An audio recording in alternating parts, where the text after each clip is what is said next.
Basically, we have 12 core values. And what you're going to hear time and again from a lot of the coaches that are trying to develop a culture is core values, core values, core values. And I'm one of these guys, I love to read business books, and I was thinking, I want to create a culture with core values. And well, our core value is we're going to work hard. And I was thinking, you know, all the stuff I tried for years was so uninspiring, none of it worked. And all of a sudden, what we started to do is I learned something from a magazine I had read, the New York Times magazine.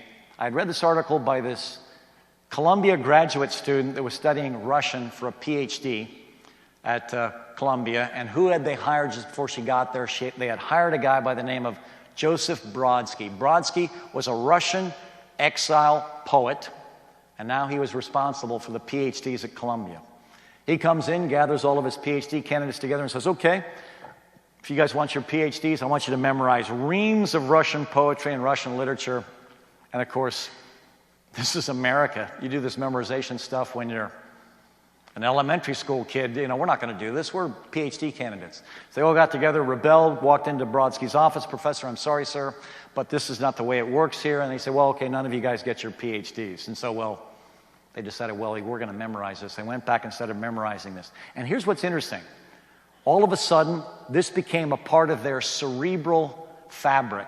It became a part of the way they thought about Russian literature and poetry. It became a part of the way they felt. It transformed them. And I was thinking, this is the way we're going to create our core values. We're going to memorize all of these motivational quotations that are attached to a core value, and that's going to transform us.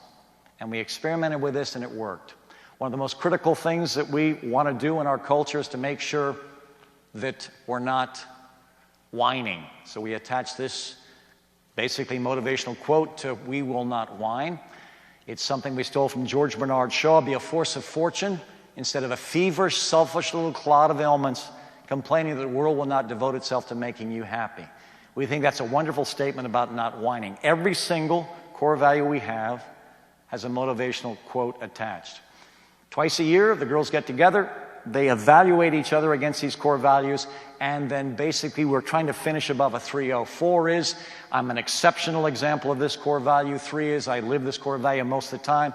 2 is, I occasionally live this core value. 1 is, I rarely do.